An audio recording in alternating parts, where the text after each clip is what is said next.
Seja muito bem-vindo a esse canal. E esse mês de fevereiro, tantos assuntos, que nós estamos trazendo aqui, quantos aprendizados. E hoje nós vamos falar sobre um medo. Olha só, às vezes a gente fala assim, nossa, um medo. Gente, é uma ferramenta que o inimigo usa muito contra nós. É uma ferramenta silenciosa, porque ele não chega com tudo já, mas ele vai o quê? Tentando ganhar espaço aqui dentro de nós. Vamos aprender um pouquinho sobre isso então?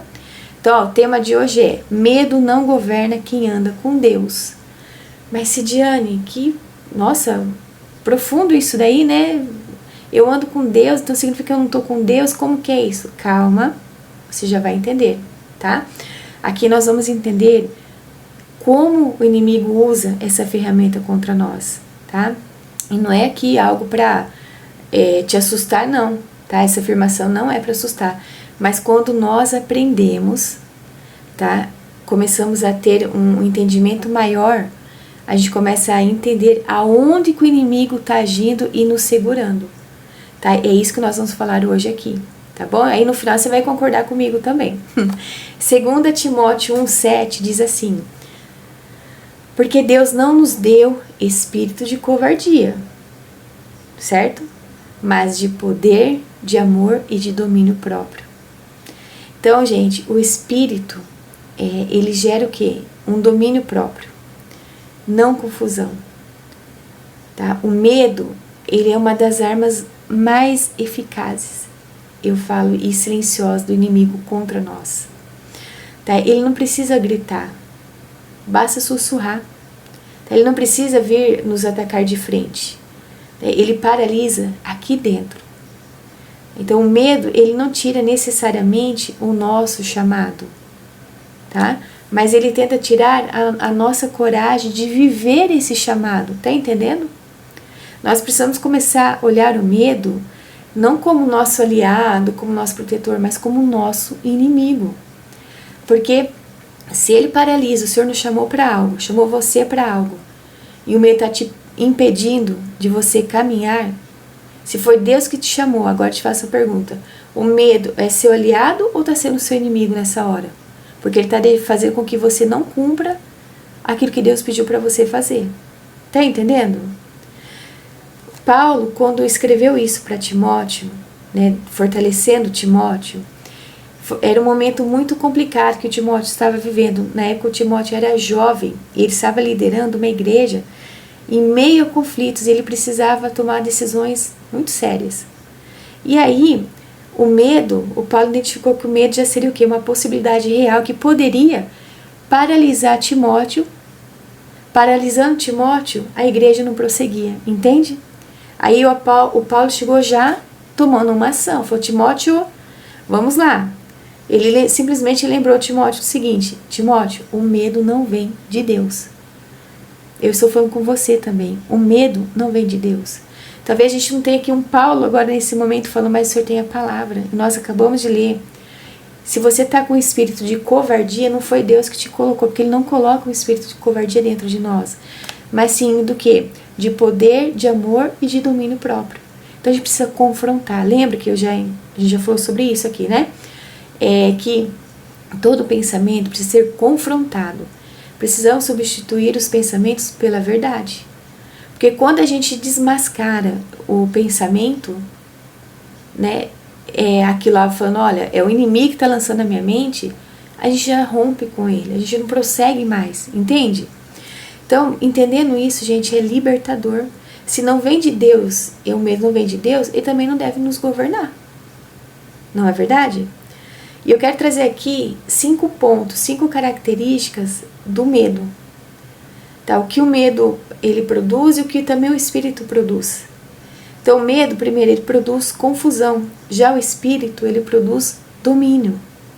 Então, por exemplo, o medo, ele acaba bagunçando a nossa mente, não é verdade? Quantas coisas não aparecem aqui na nossa mente ele distorce cenários, ele faz você imaginar derrotas que ainda nem aconteceram. Ele cria diálogos internos como: você não vai conseguir, vai dar errado, você não é capaz, é melhor nem tentar. O medo, ele gera uma confusão emocional. Ele tira essa clareza, enfraquece decisões e alimenta, sabe o que? Inseguranças. Mas o Espírito Santo, gente, ele gera dentro de nós um domínio próprio, tá?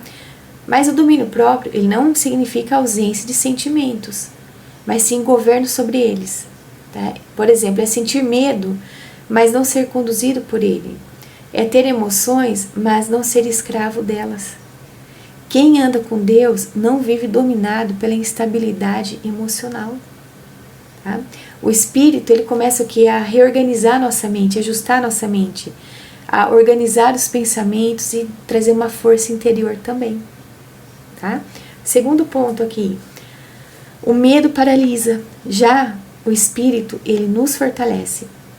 O medo, ele é paralisante, gente. Eu vou trazer aqui algo assim, uma ilustração. Imagina uma pessoa presa numa gaiola, vamos pegar uma gaiola humana aí. Só que não tem trinco, não tem nada, ela pode ser o que ela quiser, tá fechado o portãozinho, mas ela não tá trancado, né? E essa pessoa, aí você fala assim, mas poxa, por que ela não sai então? Vou te explicar o porquê. Porque na frente dela, além dela estar dentro dessa gaiola, existe um telão que só tá passando coisas horríveis que aconteceram na vida dela.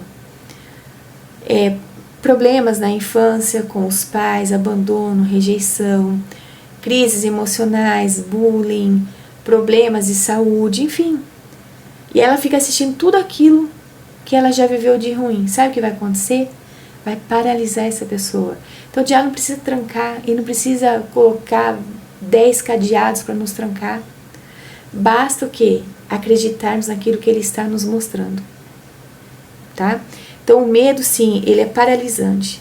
Ele faz nos adiar o quê? Faz você adiar sonhos, por exemplo, silenciar ideias, engavetar projetos, desistir antes mesmo de começar. Muitas pessoas não fracassam por incapacidade, mas sim por medo de tentar e dar errado. Então, medo de uma rejeição, medo de errar, medo de perder, medo de não ser suficiente. O Paulo, ele diz aqui que Deus nos deu o quê? Poder. Tá? Esse poder, gente, não é arrogância. Esse poder que Paulo fala é uma força interior para ultrapassar aquelas barreiras que o medo tenta colocar dentro de nós. Então, como se fosse uma convicção espiritual. É coragem que nasce da presença de Deus. É saber que mesmo que o cenário seja difícil, por exemplo, não estamos sozinhos a lembrar disso. Tá? Esse é o poder que o Senhor nos capacita. Então, quando o Espírito governa, você não age impulsivamente, né, mas você age com firmeza. Tá? Ponto 3. O medo isola, já o Espírito produz amor. O medo, ele também nos fecha, ele nos tranca. Tá? Ele nos torna o quê? Mais defensivos, desconfiados, retraídos. Pessoas feridas pelo medo criam que muros, tá? Mas o Espírito gera amor. Então, e o amor, gente, ele é o antídoto do medo. Lá em 1 João 4,18, a Bíblia diz que o amor lança fora o medo. Tá? E quando você entende que é amado por Deus, o medo perde força. Quem sabe que é filho não vive apavorado. Quem conhece o cuidado do Pai não vive governado por insegurança. Então o medo diz, por exemplo, você está sozinho, só que o Espírito nos lembra, eu estou com você. Estão entendendo? Olha o ponto 4. O medo não é pecado, mas ser governado por ele é perigoso. Tá? Então sentir medo faz parte da humanidade, mas ser governado por ele é espiritual. É aí que a gente tem que tomar muito cuidado. Tá? Davi, ele sentiu medo. Elias sentiu medo, Pedro sentiu medo, mas o que diferenciava os homens de Deus era que eles voltavam para a presença. Tá? O medo, ele pode bater a porta sim, mas ele não pode se sentar na mesa. Quem anda com Deus aprende a submeter os pensamentos. Não foi isso que a gente está aprendendo desde o primeiro dia? né, a submeter as emoções, as decisões ao espírito, e isso muda tudo. Por isso que eu quero trazer, lembra o título? Quem anda com Deus não vive com medo? Porque está submetendo, sujeitando. Gente, temos a mania muitas vezes de domesticar o medo. Falar, o meu medo daquilo. Não domestique esse medo não. Tá? Porque enquanto você domesticar, você vai orar ao contrário, falar, Senhor, tira o medo, mas fala o meu medo. Você precisa tomar uma decisão, você quer esse medo ou não? Entende? Eu falo brincando assim, gente, mas é muito sério. Porque às vezes a gente ora, às vezes fica anos orando por uma coisa que a gente puxa de volta. E nós precisamos nos lembrar que todo pensamento precisa ser confrontado. Levar ao Senhor, falar, Senhor, está vindo do Senhor, não está? Porque aí a gente começa a desmascarar as intenções do inimigo antes que aquilo vire o quê? Uma crença, fortaleza, raízes dentro de nós, tá bom? O ponto 5. Como vencer o governo do medo? Tem aqui, ó, anota aí, ó. Primeiro, alimente a mente com a palavra, gente. A palavra é a verdade. Então o medo cresce na ausência da verdade. Pode ver que o dia que você está mais aí apavorado, pode ser o dia que você menos leu a Bíblia, menos orou. Não é nem questão menos de quantidade. Às vezes você não tem tido isso como um hábito na sua vida, porque não é só na hora do desespero que a gente tem que pegar as coisas e quer que se resolva. Não é assim, tá? A palavra, ela vai fortalecer o quê? A identidade, a nossa identidade, nos lembrar quem nós somos, tá? E corrigir também as distorções internas. Então a gente começa sempre a estar ali, alinhado, a gente não dá tempo do negócio, do trem descarrilhar. A gente já conserta antes, entendeu? Segundo ponto, ore até a paz, a ansiedade sair, a paz substituir a ansiedade, tá bom? Então a presença de Deus, ela reorganiza o caos interno aqui. Dê passos mesmo com o coração acelerado. Gente, coragem não é ausência do medo, tá? Mas é você ir adiante apesar do medo.